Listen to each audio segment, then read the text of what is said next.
ay hinahouse yan sa mga hotel. Maganda yung kanilang accommodation. Imagine, pagkano binabayad bawat araw ng mga 5-star o 3-star hotels. And that's money that's coming from supposed to be para sa mga mahirap.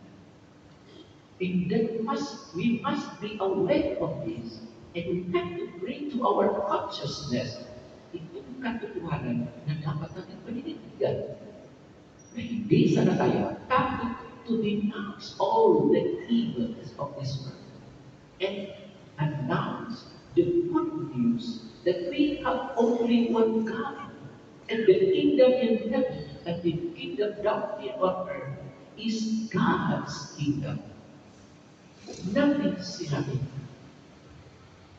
Tingnan ninyo, even in our environment, sino bang nakikinig kay Pope Francis? Ilang taon na yan. Hindi pa ako pari, ay mayroon na yung pananawagan ang simbahan sa pamagitan ng Santo Papa na ayusin natin ang ating pamumuhay. Sinasabi at tinatanong natin ni Jesus, pwede ba yung bulak mag-akay sa isang bulan? At paano kung itong nag-aaral, disciple of Jesus, pag hindi ito natututo dahil nakatigas ng puso, mayroon pang mabuti na mapapala mula sa kanya. The student, the learner will only become as good as the teacher kung siya ay ginagawa niya ang kanyang gawain.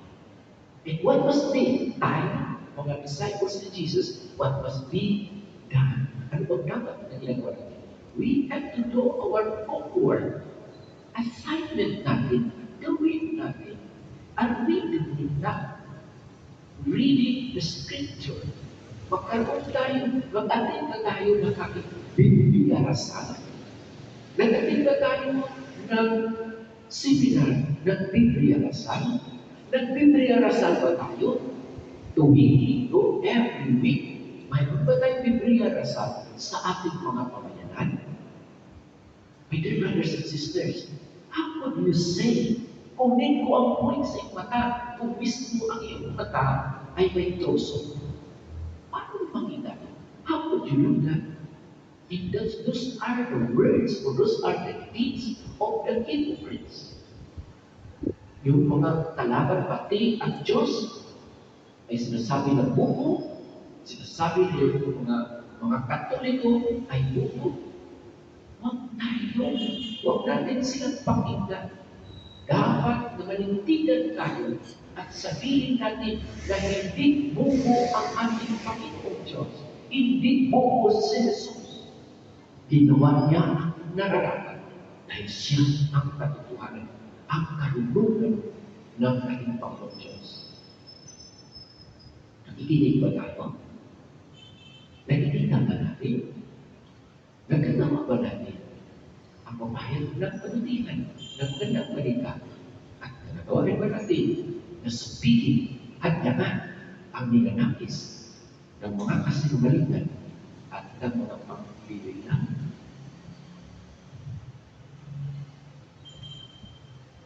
Nagsidayo po na.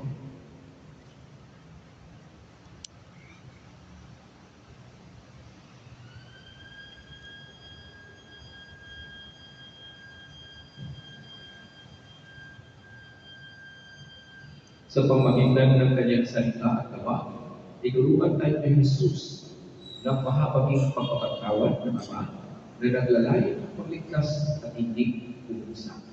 Masundan nawa natin ang kanyang halimbawa habang nanalangin tayo sa Ama. Aming Ama, matulad nawa kami sa iyo.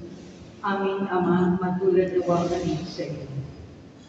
Ang mga pinuno ng simbahan, naway magbigay saksi sa kanyang sambayanan sa pamaraan ng pagpapatawad, pag-ibig at kapatawaran upang masalamin ang kabanalan ng Diyos sa daigdig. Manalangin tayo sa Panginoon. Aming Ama, matulad nawa kami sa iyo. Ang tapat maliliit na mamamayan, naway hindi maligaw ng mga tipunay na mga ambisyosong pinuno. Manalangin tayo sa Panginoon. Aming Ama, matulad-luwa kami sa iyo. Atin nawang mapigilan at mahinto ang paghusga sa ating kapwa dahil sa kanilang kahinaan at pagkukulang. Manalangin tayo sa Panginoon. Aming Ama, matulad-luwa kami sa iyo. Ang mga may sakit, naway makadama ng pagpapatawad, ng pag-ibig at pagpapagaling ng ating Panginoon.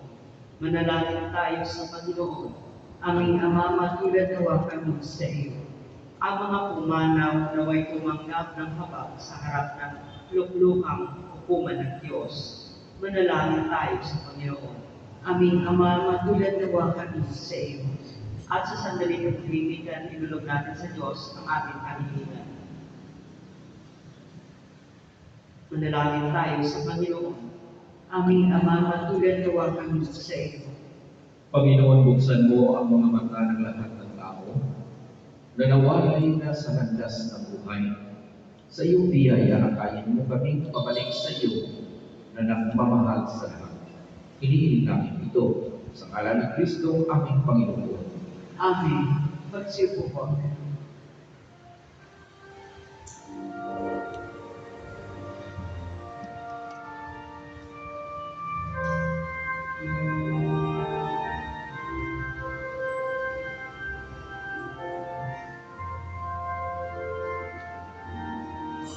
Handog namin sa iyo,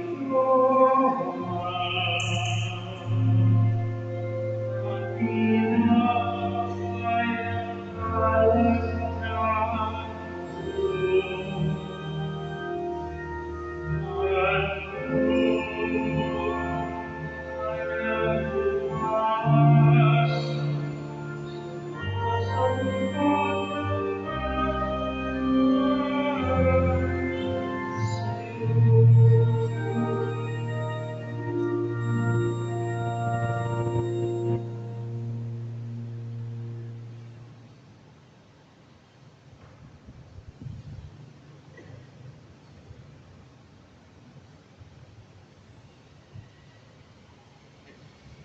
Magsidelmo na.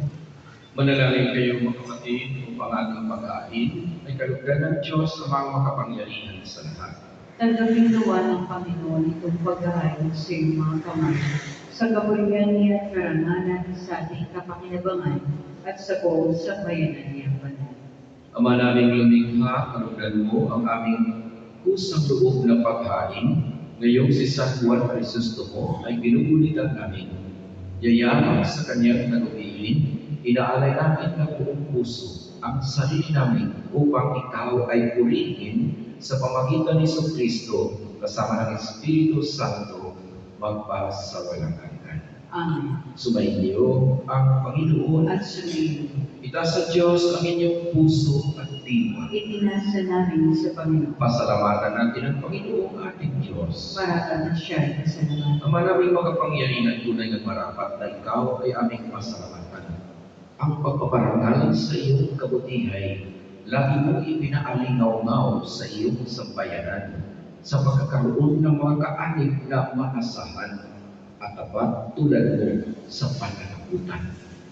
Upang mabunga ang punyagi ng iyong anak, na sa iyong pag-ibig kami makatulad, ang mga banal na tao'y tumutulong sa lahat sa pagbibigay halimbawa't panalangin wagas. Kaya kaysa ng mga anghel na sasinawit sa iyo, na walang humpay sa kalangitan, kami nagpupunit sa iyong kadakilaan. Santo, Santo, Santo, Panginoong Diyos na makapangyarihan, napupuno ang langit at lupa ng kaluwalhatian mo, Hosana sa kaitaasan. Pinagpala ang naparirito sa ngalan ng Panginoon, Hosana sa kaitaasan.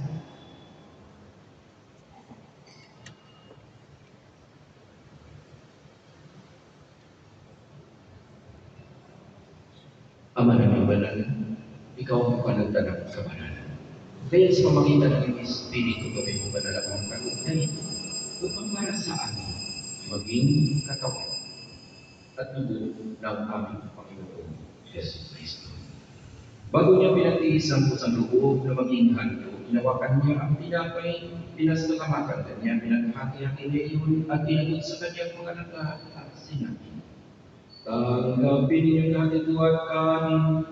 Ito ang aking katawan na ihahandog para sa inyo."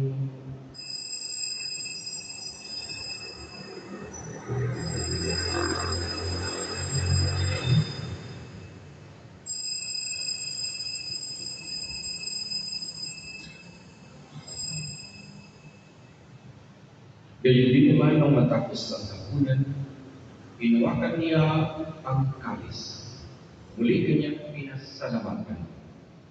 Niabot niya ang kalis sa kanyang mga alagad at sinabi, "Tanggapin niyo lahat ito at inumin.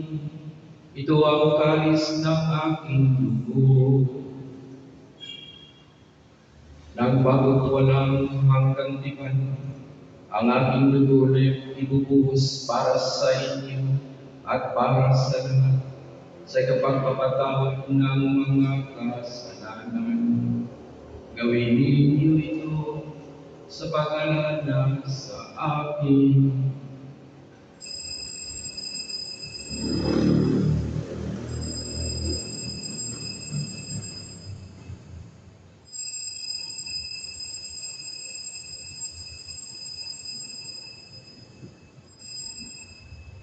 Festival. Ang misteryo ng pananampalataya. Si Kristo'y namatay, si Kristo'y nabuhay, si Kristo'y babalik sa wakas ng panahon. Ang mga ginagawa namin ngayon ng pag-alala sa pagkamatay at muling pagkabuhay ng iyong anak. Kaya inaalay namin sa iyo tinapay na nagbibigay buhay at ang kalis ng kaloob ng kaligtasan. Kami nagpapasalamat dahil kami yung inarapat na tumayo sa harap mo para maglingkod sa iyo. Isinasamo namin kami magsalo-salo sa katawan at dugo ni Kristo ay mabuklod sa pagkakaisa sa pamagitan ng Espiritu Santo. Amalingapin mo yung simbahang laganap sa buong daigdig. Puspusin mo sa pag-ibig kay San Francisco na aming Santo Papa at ni Pablo Virgilio na aming Obispo at sa lahat ng mga kaparian. Alalahanin mo rin na mga kapatid na rin na hinulay na may pag-asa na sila'y muling mabubuhay, gayon din ang lahat ng mga pumanaw, lalo ng mga kaluluwa sa purgatorio. Kawan po sila patuloy sa iyong kaliwanagan. Kawan mo panginapatin ng lahat ng kasalo sa iyong buhay na walang wakas. Kaysa ng mahal na Birhen Maria na ina ng Diyos, kaysa ni San Jose na kanyang dakilang esposo, kaysa ng mga apostol at lahat ng mga banal na namuhay dito sa daigdig na katulad sa iyo, may pagdiwang na marami ng pagpupuri sa kanan mo sa pamagitan ng iyong anak na aming Panginoong Yesu Kristo. Sa pamamagitan ni Kristo, kasama niya at sa Kanya, ang lahat ng parangal at papuri ay sa iyo, Diyos Amang makapangyarihan, kasama ng Espiritu Santo, magpasawalang hanggan.